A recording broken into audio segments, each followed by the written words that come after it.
Graça e paz, irmãos, da parte do Senhor Jesus. Eu sou Ana Cristina, pastoreio ali na igreja da Boca do Rio, juntamente com meu esposo, Jorge Silveira. Hoje nós estamos aqui para levar uma palavra, principalmente ao povo dessa amada igreja. Abram comigo, por favor, suas Bíblias, no livro de Neemias, capítulo 1, versículo 3.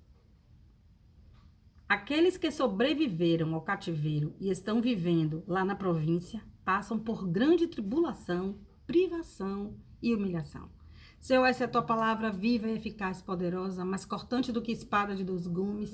Que essa palavra venha fazer aquilo que está no teu coração, trazendo força para todos aqueles que estão em humilhação e privação, todos aqueles que estão em forma de sofrimento, Senhor. Que tu possas hoje, através dessa palavra, estar trazendo consolo, força, libertação, para a glória tão somente do teu nome. E eu já te dou graças, já te rendo graças, Pai, em nome de Jesus. Então, irmãos, nós temos por tema hoje os sobreviventes do cativeiro. Eu acho esse tema muito apropriado, né, para o momento que nós temos vivido, porque existem pessoas que estão com esse sentimento mesmo de cativeiro, naturalmente, em função do fato de ter a sua liberdade, a sua rotina cerceada. Então, é um tema muito propício. E eu quero falar, né, sobre o cativeiro que esse povo viveu. O cativeiro babilônico, que durou 70 anos e foi o evento mais importante de toda a história de Israel, foi um evento marcante. E esse cativeiro babilônico, né, dos caldeus, ele foi, na realidade, profetizado, né, por Jeremias.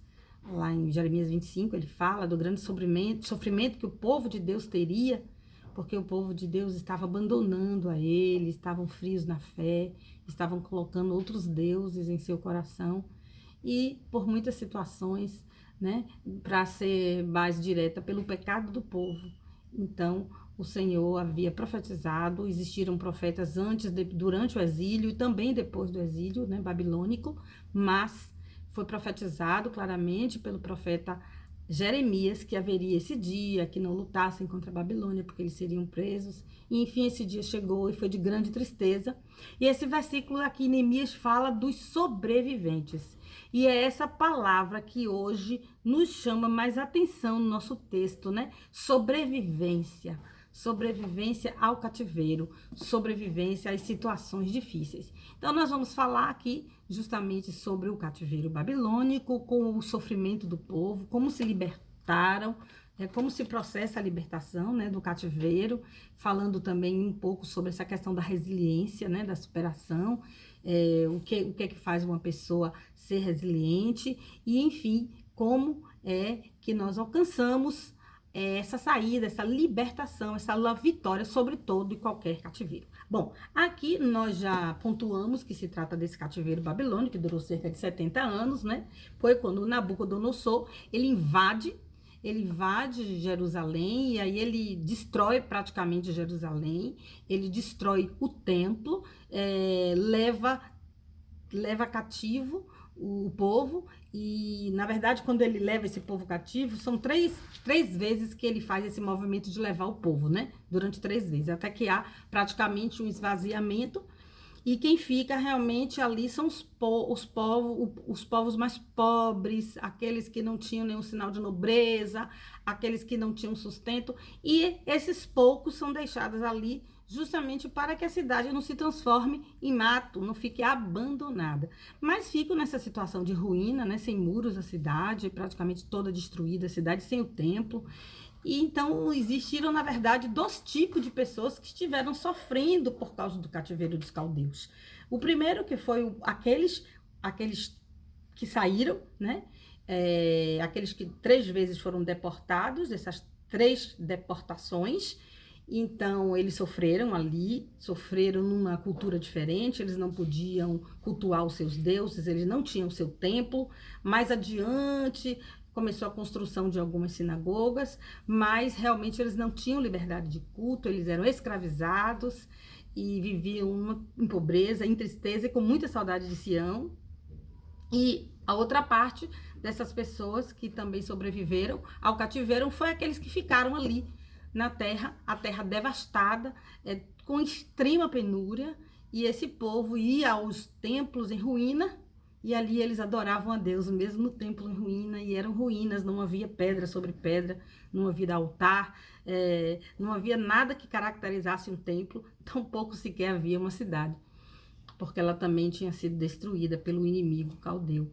Mas, irmãos, deixa eu te falar alguma coisa, isso daí Deus promete, ele fala no livro de Isaías que ele vai levantar um libertador, esse libertador é Ciro, né, o rei Ciro, e Ciro, ele lê, inclusive, no livro de Isaías, a profecia relacionada a ele, que foi escrita há tantos anos atrás, e ele, então, promove a libertação do povo, ele manda que os exilados retornem a Jerusalém, e ele promove a construção do templo, né, depois, uma história se passa lá em Esdra, vale a pena lembrar também que Esdra e Neemias compõem o mesmo livro, mas que Esdra, que foi a restauração do templo, aconteceu primeiro, 13 anos depois veio Neemias. Bom, na restauração do templo, veja bem, o rei Ciro começa, depois para, e por fim o rei sucessor de Ciro, também persa, né? Na Pérsia que nós estamos falando, esse rei dá continuidade à construção do templo, e por fim, Neemias, já com outro rei, Xerxes, rei persa, ele também consegue subsídios para reconstruir dessa vez o muro, porque o templo havia sido construído, mas uma cidade sem muros é uma cidade que fica propensa a todo e qualquer ataque do inimigo, né? Fica vulnerável ao ataque do inimigo. Então era necessário que houvesse esse muro protegendo a cidade, e Neemias, ele recebe esse relatório de o que estava acontecendo. Foi justamente esse versículo que eu acabei de ler, que haviam alguns sobreviventes lá em Jerusalém, vivendo em extrema pobreza, e a Bíblia fala aqui também em tribulação, em privação e humilhação, né? E sentimentos que provocam angústia, tristeza, e era isso que estavam se vivendo, porque alguns já tinham retornado nessa época em que Neemias estava recebendo do seu irmão esse relatório, essas informações, e Neemias, ele já sabia que existia já um povo que havia retornado, né? Porque eu falei que Ciro libertou os exilados, então já existiam ali o templo construído, algumas pessoas e algumas famílias morando, povoando a cidade, e agora restava a construção dos muros para defender essa cidade, para proteger essa cidade. Naquelas alturas, naquele tempo, não existia cidade que não fosse murada, e quanto maior era o muro e mais fortalecido fosse o muro, né, as suas fortalezas, como assim se chamavam, significava que a cidade era uma cidade forte, era uma cidade poderosa. E uma cidade sem muros, ela ficava totalmente devastada, e esse povo sofria muitos ataques dos vizinhos, das nações vizinhas. Era muito comum isso, eles sofriam muito esse ataque. Então o sofrimento vinha de toda parte, né? Não só aos que estavam lá na Babilônia, mas os que ficaram. Enfim, dito isso, esse povo que sobreviveu, e aí nós queremos colocar sob a liderança de Neemias, que veio construir esse muro. Eu quero falar um pouco também sobre a resiliência, né? Eu quero lhes falar sobre a resiliência, porque pessoas que passam e são sobreviventes de situações tão adversas, perigosas, sofredoras, intensas, dolorosas, e são pessoas que têm esse poder de superar, de enfrentar, de ressignificar a vida e ir adiante, enquanto outros, mediante aos traumas, aos sofrimentos psíquicos, mediante as adversidades que sofreram, ela perde todo o ânimo de viver, ela perde toda a condição de realmente ser uma pessoa aguerrida, uma pessoa que está em busca dos seus sonhos, das suas realizações. Existe essa diferença de pessoas do que diz respeito à resiliência. E a gente vê que é um povo resiliente, né? O povo de Deus é um povo resiliente. E você vê em toda a história de Israel quantas vezes ela foi perseguida. Esse não foi o único cativeiro, ainda que o maior, o mais famoso de toda a Bíblia, mas teve o cativeiro Egito, teve no Egito, né, o egípcio, vários outros cativeiros, e sempre ela viveu sob julgo de várias nações, como nós sabemos aqui, e sempre superando e sempre deixando um remanescente, e esse remanescente que é, na verdade, os sobreviventes, os resilientes, aqueles que se levantavam acima das circunstâncias para realizar, para viver, para cumprir o chamado. E é sobre isso que eu quero falar, sobre você, nos dias de hoje, vivendo o que você está vivendo, dentro das suas circunstâncias pesarosas, você ser manifestadamente um resiliente, uma pessoa resiliente, né? Um sobrevivente que sobreviver à humilhação, sobreviver à privação, sobreviver à tribulação, né? São coisas que realmente têm o poder de abater a alma do ser humano, a ponto que os cativos, quando estavam lá em Babilônia, eu quero ler para vocês aqui um salmo que mostra o estado de ânimo dessas pessoas, que é o Salmo 136. É isso?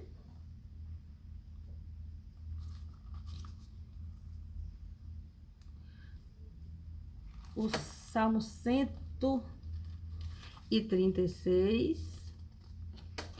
37, desculpem-me. Junto aos rios da Babilônia, sentamo-nos a chorar com saudade de Sião. Nos salgueiros que lá existiam, pendurávamos as nossas harpas, pois aqueles que nos levaram cativos nos pediam para entoar belas canções, e os nossos opressores que fôssemos alegres, exclamando: entoai-nos algum dos cânticos de Sião. Como, porém, haveríamos de cantar as canções do Eterno numa terra estranha? Se eu de ti me esquecer, ó Jerusalém, que se me paralise a mão direita, pegue a minha língua ao céu da boca, e se não me recordar de ti, se não elevar Jerusalém acima das minhas maiores alegrias. Contra os filhos de Edom, lembra-te, Senhor, daquele dia em que Jerusalém foi destruída, como gritavam: arrasai-a até os seus fundamentos. Filha da Babilônia, devastadora, bem-aventurado quem te dê a paga de tudo quanto nos fizestes. Feliz aquele que agarrar os teus descendentes e os despedaçar contra a rocha. Então, esse sentimento dos cativos, né? Aquela angústia, eles ficavam ali, como nós vimos aqui, e os babilônios mandavam que eles cantassem os hinos do Eterno, e eles não conseguiam, eles pegavam as suas harpas, mas eles não conseguiam, porque era tamanha a saudade e tamanha a tristeza. E eles diziam: como podemos cantar as canções do Eterno, viver nessa situação, né, que nós estamos vivendo aqui neste momento, né? As nossas alegrias foram embora. Como posso me alegrar diante de tudo isso, tendo, pois, Jerusalém que foi destruída, e a revolta deles, eles clamam: Senhor, vai ali, né? E traz a paga a esse povo que destruiu Jerusalém, destrói-eles. Então você vê ali a sensação, a angústia que aquelas pessoas estavam vivendo ali. A Bíblia diz que ele ficava junto aos rios da Babilônia, e sentavam-se ali à beira desse rio para chorar a saudade de Sião, a saudade de Jerusalém. Então, um sentimento de angústia, né? E a angústia é um sentimento muito intenso, é a tristeza intensificada, ela pode levar até a depressão. E eles viviam tempos muito angustiosos. Essa foi a realidade desse povo ali. E como superar essa angústia, né? Essa angústia, como superar este sofrimento, como superar essa revolta, como superar essas mazelas que a vida nos traz. E é isso que nós queremos, esse entendimento nesta noite, porque é necessário, sim, né? Primeiro, é necessário que nós entendamos que tudo aquilo que nós formos viver, nós temos que encarar da seguinte forma: ou eu encaro como um peso, ou eu encaro como um desafio. Se você escolher encarar como peso, você vai se entristecer cada vez mais, e essa angústia vai se alastrando. Mas se você escolher encarar como desafio, como algo que você se propõe a superar, a vencer, então essa situação se torna mais fácil de ser vencida de qualquer maneira, justamente pelo seu estado de espírito, né? É necessário isso. E aí a gente tem que ter algumas... Eu me lembro que teve épocas na minha vida em que eu tinha um determinado sofrimento, Por exemplo, deixe-me explicar aos irmãos. Espera. Eu estava esperando algo que o Senhor me prometeu, mas aquilo estava se prolongando tanto, aquilo estava se transformando em momentos angustiosos, né? Porque a esperança demorada enfraquece o coração e traz conflitos e dúvidas, mexe com tudo quando você espera uma promessa e ela é por demais alongada. Os nossos corações realmente sentem esse enfraquecimento e eu estava nessa situação e tinha um hábito, então eu ia até a Bíblia e aí eu orava ao Senhor. O Senhor me dava a vida, por exemplo, de Abraão, que foi o homem que teve uma longa espera para ter um filho. Então eu começava a olhar o comportamento, as promessas, as dificuldades, os erros, os atalhos, os acertos, e eu tinha naquilo um consolo e uma diretriz. E eu fui fazendo isso quando eu me sentia de alguma forma entristecida, com um problema muito sério, eu ia até injustiça. Se porventura eu tivesse sofrido injustiça, Deus me dava José, eu estudava José, e eu via como José passou por aquelas injustiças, e acabei que eu construí um livro, né? Escrevi um livro, que alguns até conhecem, Sofrimento, Propósito e Graça, onde eu fiz essa coletânea de sofrimentos. E por que eu tô falando isso aqui? Porque quando você enfrenta o sofrimento, você precisa, de alguma forma, pensar quem passou por isso. Você pode ir na Bíblia, como eu fiz, né? Você pode perguntar a um amigo, buscar um conselho, mas é necessário que você esteja ali buscando uma ajuda para você superar o seu cativeiro, superar a sua dificuldade. E aí, então, é necessário que você entenda que, independente do que você está vivendo, você tem o seu valor, porque muitas vezes o sofrimento traz com ele uma marca em nós que é de abaixar a nossa estima. Quando nós sofremos, nós somos tendenciosos, né, a ter a nossa estima abalada. E é necessário nessas horas que você não permita que o seu sofrimento vire a sua identidade. O que você está sofrendo não é a sua identidade. O seu casamento destruído não é a sua identidade. A sua enfermidade não é a sua identidade. O que você está vivendo hoje, a pobreza que você está vivendo hoje, não é a sua identidade.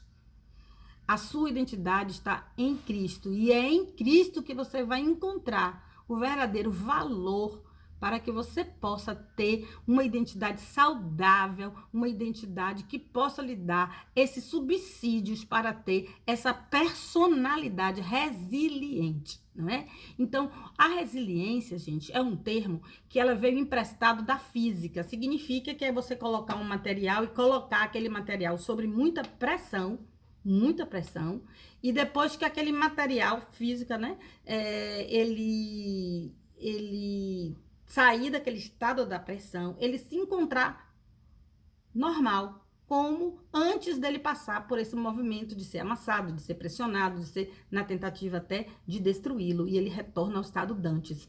Então, ele é um termo que a psicologia humanas, ela tomou emprestado da física no sentido de que o indivíduo que passa por muitas dificuldades, ele ainda consegue ser como ele era antes. Essas dificuldades não causam marcas que venham tirar, na verdade, deformar a sua personalidade ou que venha destruir o seu senso de eu, que venha destruir a sua identidade, né?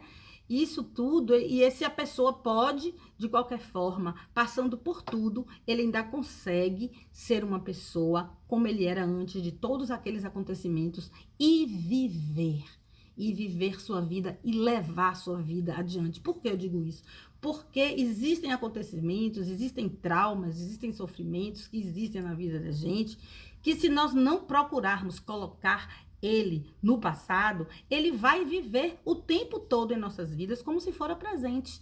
E ele vai destruir também o nosso futuro. É necessário que nós coloquemos o nosso passado no lugar de passado. Os nossos traumas não podem mais nos dominar. É necessário, claro, um processo de muita busca para que nós tenhamos, eu acredito que em Cristo, porque quando nós temos esses problemas também, nós temos outra tendência maior ainda, que é de nos culpar. Aí nós precisamos ir para o evangelho. Olha, eu preciso ter a minha estima restaurada, porque o valor está em Cristo. Olha, eu não posso ter culpa, porque a Bíblia diz que não há condenação para quem vive em Cristo. Eu preciso de alguém que me oriente, eu preciso de uma Bíblia, como eu precisei dos personagens, como eu falei a você na confecção do livro. E você vai precisar também de uma força nesse momento, né? E que seja a palavra de Deus para que ela possa estar construindo em você essa força sobressalente para que você possa sobreviver a todo e qualquer ataque, a todo e qualquer surpresa, a todo e qualquer intempérie. Você pode sim sobreviver. Irmãos, então é necessário para que você não fique no passado, que você venha ressignificar a sua vida, reelaborar a sua estada aqui, o que você vai fazer, como você vai agir, como você vai ser, como você pode se reconstruir depois. Veja só que quando Neemias vem para reconstruir o muro, se percebe ali que ele pede para os magistrados fazerem um exame, a medição do muro, porque uma das coisas que a gente aprende com Neemias é essa: você precisa saber o estado das coisas, como é que está a sua vida, como é que está o seu rumo emocional, como é que está, saber de tudo e depois fazer a restauração dos muros. E aqui o muro, como o muro protegia a cidade, nós podemos fazer aqui uma metáfora que a alma nos protege. Nós precisamos ter uma alma que seja restaurada, porque se a nossa alma tiver brechas, o que vai acontecer? As coisas vão entrar através da nossa alma e atingir o nosso espírito.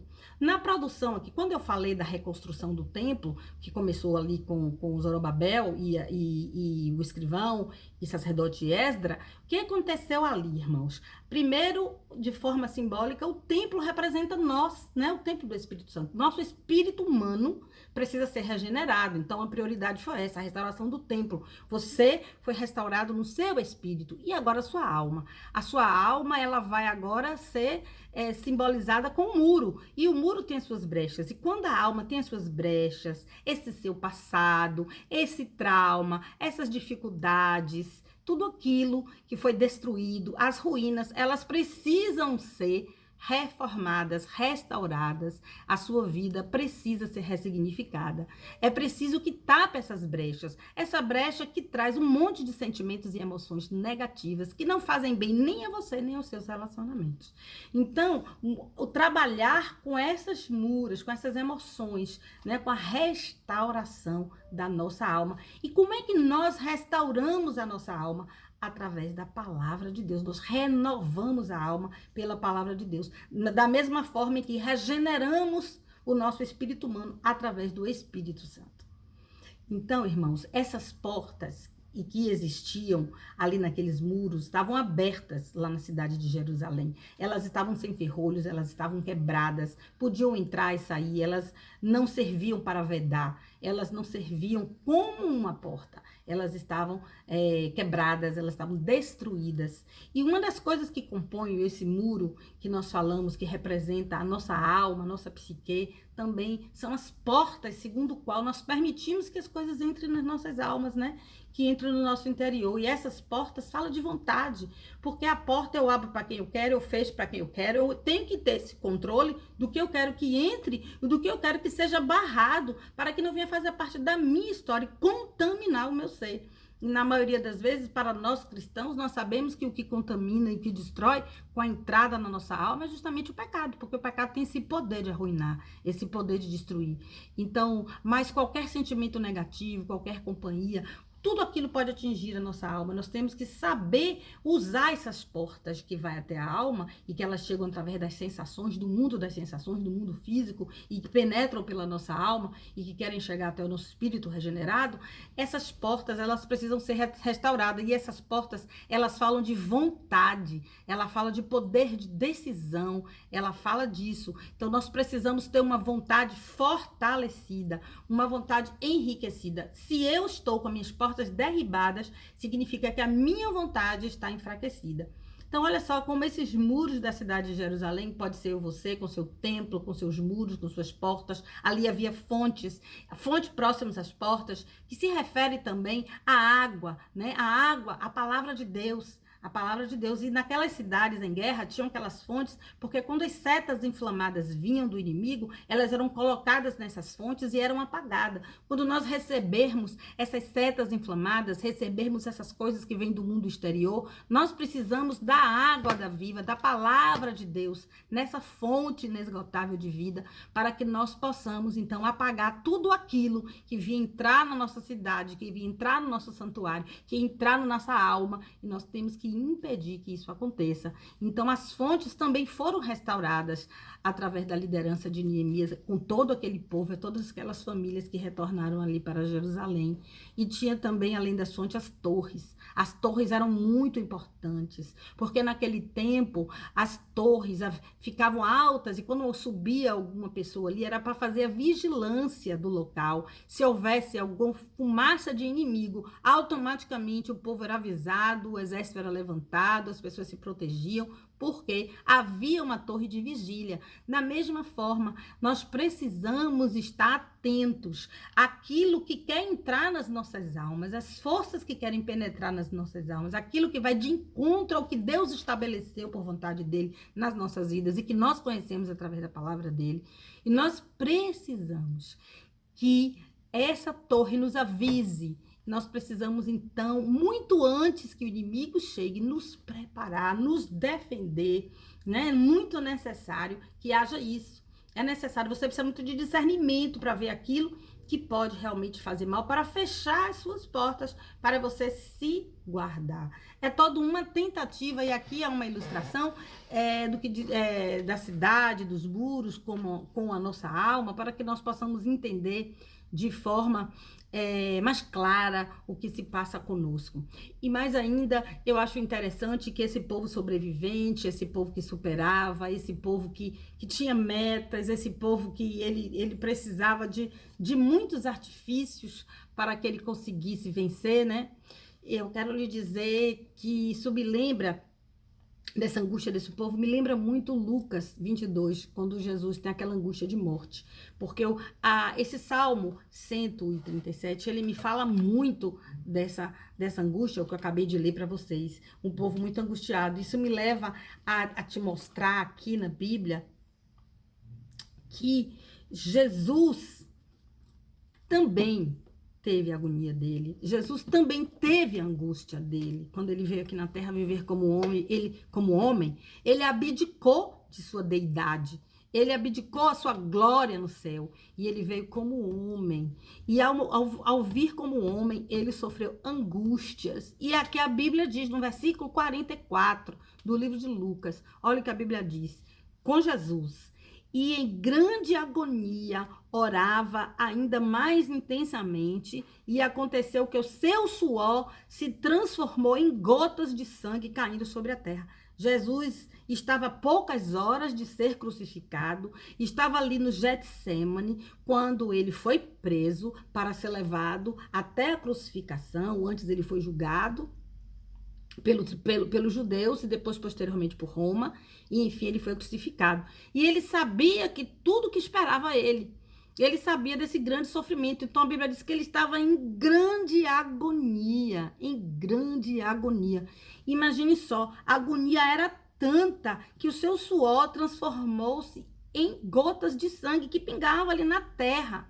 Na verdade, até o Lucas é o único que fala sobre isso, porque Lucas era médico, não me lembro o nome, mas era uma doença que fala de sangue, eu não estou me lembrando desse nome, deixa eu ver se eu consigo me lembrar aqui, hematidrose, né? Hemácias com água, alguma coisa assim, e sangue com água, e foi uma enfermidade mesmo. Lucas, como médico e autor do Evangelho, ele descreve essa transformação do suor em sangue, que isso só ocorre, esse fenômeno só ocorre quando a pessoa está fisicamente muito, muito abatida e emocionalmente também muito abatida. Essas duas coisas, quando ocorrem, elas podem trazer